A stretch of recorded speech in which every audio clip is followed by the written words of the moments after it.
বেশ কিছুদিন ধরে এক নাগারে বৃষ্টি চলছে। দফায় দফায় বৃষ্টি, কখনো বেশি তো কখনো কম। এই বৃষ্টির জন্য জনজীবন একেবারে ব্যতিগ্রস্ত।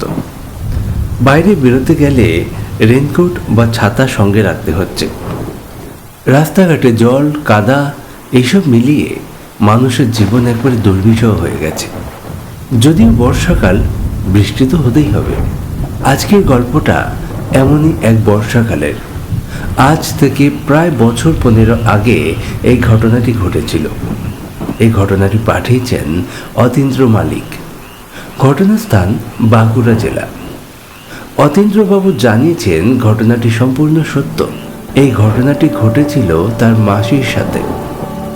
গল্প পাঠে আমি সুব্রত।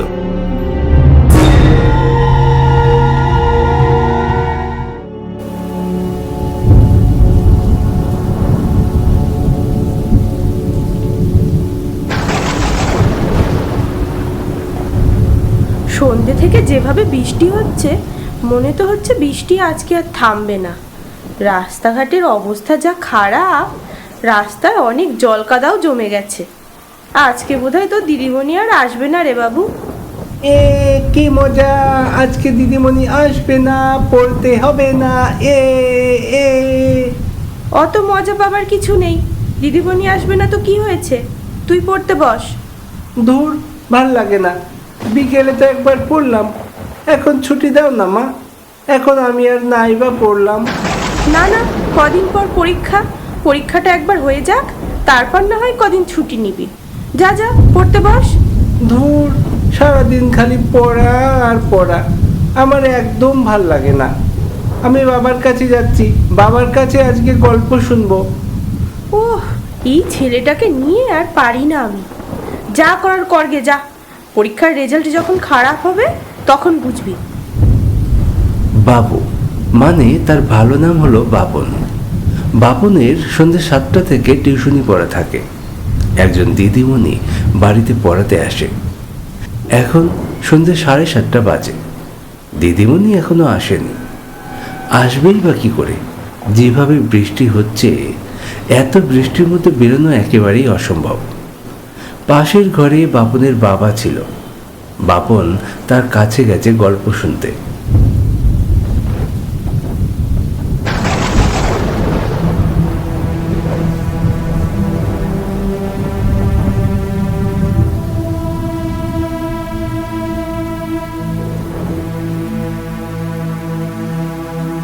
বাপনের মা রান্নাঘরে যাবে বলে ভাবছে, এমন সময় দিদিমণি এসে হাজির।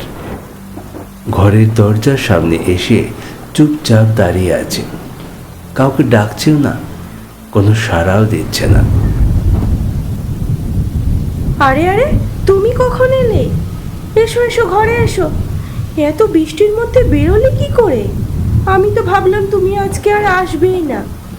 এই বাবু, দিদিমণি এসছে, পড়তে বস।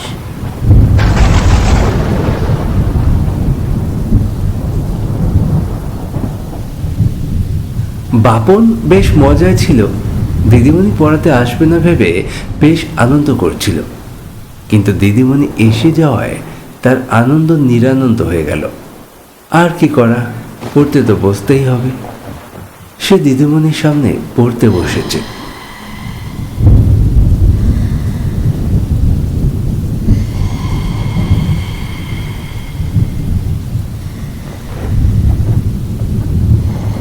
দিদিমণি, ও দিদিমণি, কোনটা পড়বো আজকে? বাংলা পড়বো?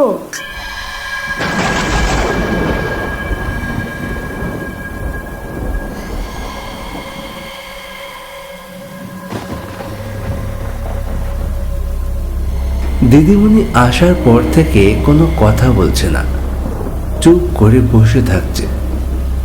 বাপন যা বলছে তার উত্তরে শুধু হ্যাঁ বা হুঁতে জবাব দিচ্ছে। অন্যদিন এসেই সে কত কথা বলে, কিন্তু আজকে বলছে না।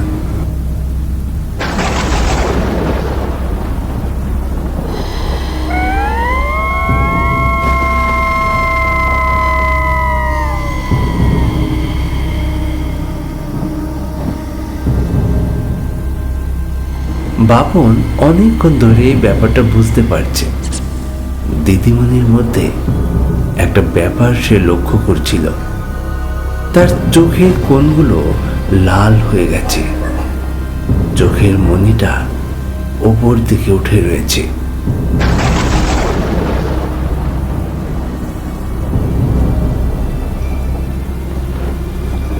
আর সে আসার পর থেকে একভাবে দুলে যাচ্ছে। এই অবস্থা দেখে বাপনের একটু ভয় হয়। বাপন বাথরুমে যাবার নাম করে উঠে যায় এবং তার মাকে গিয়ে সব ঘটনা বলে।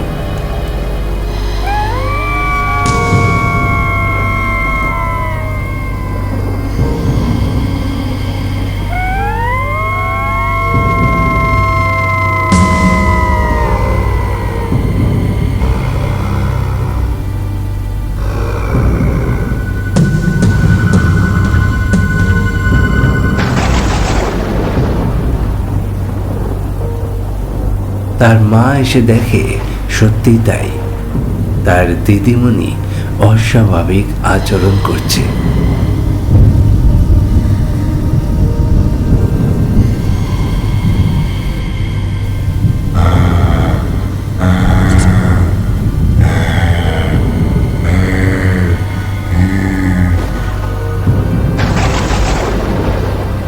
বাপন, বাপন, এই বাপন, এখানে আয়, এখানে আয়, বাপন, এই বাপন, এখানে আয়। এই যে ভূত, এই যে ভূত।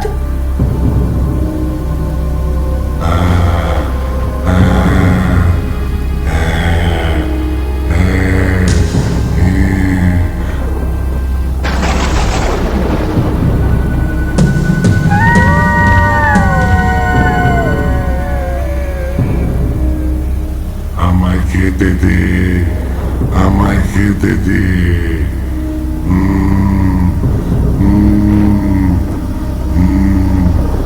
আমায় খেতে দে।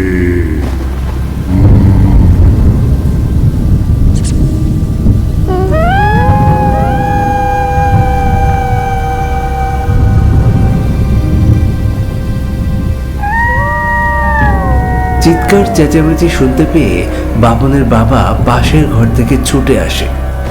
এসে দেখে এক অতৃপ্ত আত্মা দিদিমণির শরীরে ঢুকে গেছে।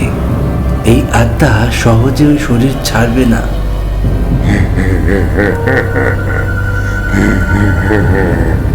কি দেখছিস তোরা?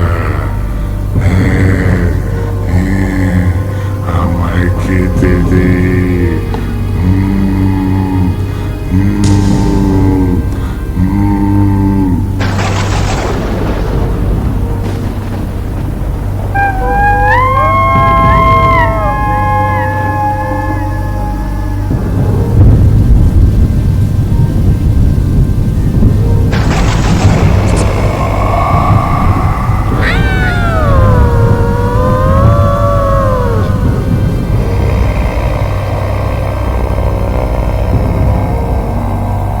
কি করা যায়? একে ঘর থেকে বার করা তাদের কাজ নয়। সে আশেপাশের বাড়ির লোককে খবর দেয় সে দিদিমণির বাড়ির লোককেও। গ্রামের লোকজন সবাই মিলে ঠিক করে যে এই কাজ তারা কেউই করতে পারবে না। তাদের গ্রামে একজন পণ্ডিত ব্রাহ্মণ রয়েছেন যে অনেক মন্ত্রতন্ত্র জানে। গ্রামের লোকজনের মধ্যে কেউ একজন সে পণ্ডিতকে খবর দেয়। তাকে খবর দেওয়া হলে সে ছুটে আসে।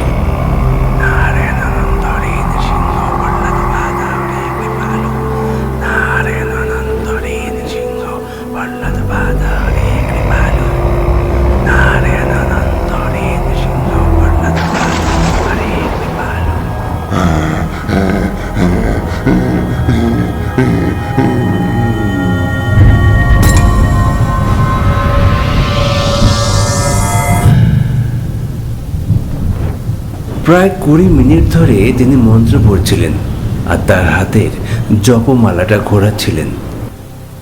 এই রকম চলতে চলতে একসময় সেই আত্মা বেরিয়ে যায় এবং দিদিমণি অজ্ঞান হয়ে পড়ে। এর কিছুক্ষণ পর সে আবার সুস্থ হয়ে যায়। ওকে বাড়ি নিয়ে যাও, নিয়ে যেয়ে গরম দুধ দাও। শরীর খুবই দুর্বল হয়ে গেছে। একটা আত্মার শরীরে ঢোকা এবং বেরোনো সাধারণ ব্যাপার নয়। শরীরের ওপর অনেক ঝক্কি যায়। আমি কালকে একটা কবচ বানিয়ে দেব। ওই কবচটা ওর সাথে রাখতে হবে, না হলে কিন্তু ওই আত্মা আবার ওর শরীরে প্রবেশ করার চেষ্টা করতে পারে। ঠিক আছে, যাও, মেয়েকে তোমরা বাড়ি নিয়ে যাও। দিদিমণি সুস্থ হবার পর সবাইকে বলেছিল সেই রাতের ঘটনা। সে যখন পড়াতে আসছিল, রাস্তায় কেউ একটা দাঁড়িয়েছিল। অন্ধকারের মধ্যে সে ভালো করে বুঝতে পারেনি, তাকে ডাকছিল বারবার। কাছে যেতেই একটা প্রবল বেগে হাওয়া তার কাছে আসতে শুরু করলো।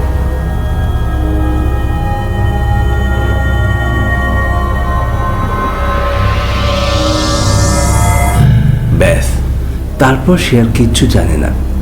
বাকি ঘটনা আপনারা তো দেখলেনই। আজকের মতো গল্প এখানেই শেষ করছি। ফিরে আসছি খুব তাড়াতাড়ি। নমস্কার, ভালো থাকবেন।